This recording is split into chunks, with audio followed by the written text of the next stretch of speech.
Hi, I'm Ian Willsher. I'm the curator of the Papers Past newspaper archive, and what I'm going to do is just put together 3 small videos of just a little bit of history of the business, how it was started, how we've acquired the stocks over the years, and really how we've run the business since 1981.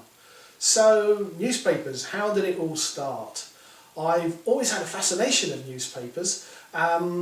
I can remember going back, doing some decorating, and underneath the lino, underneath the carpets there, finding just squares of just old papers that were originally laid down when the lino went down. And I can just remember now just sitting back and looking at the small snippets of papers and thinking, well, these are really great, the old house adverts and job adverts you could see on them. So that fascination was always there.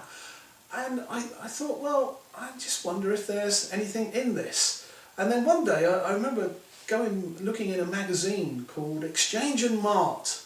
I'm not even sure if it's still a current publication, but the Exchange Mart magazine was great because it had an advert in there for a guy, Ed Jones in Colwyn Bay. And I rang him up one day because he had an advert for big volumes of Victorian newspapers actually. They were for sale, and I went up to Colwyn Bay and went into Ed's store, which is actually, he was renting some space in a chicken farm, and it was just stacked out with these big bound volumes, big bound books of old papers. And went through quite a few of them, and I actually made a small purchase from him, and then that Christmas advertised them as a type of different sort of Christmas present. Bit of a unique gift there from maybe, I think we took the angle from a Victorian Christmas, celebrate a Victorian Christmas by reading old newspapers.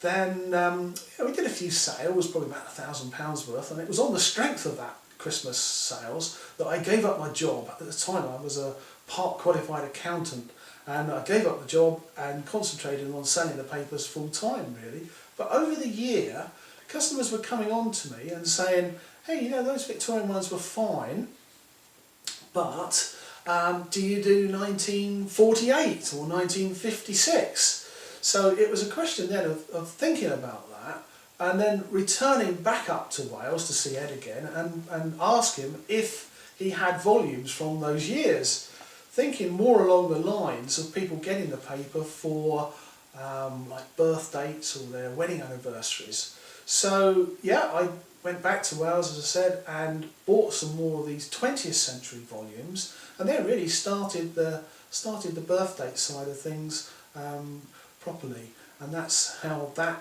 side of the business started.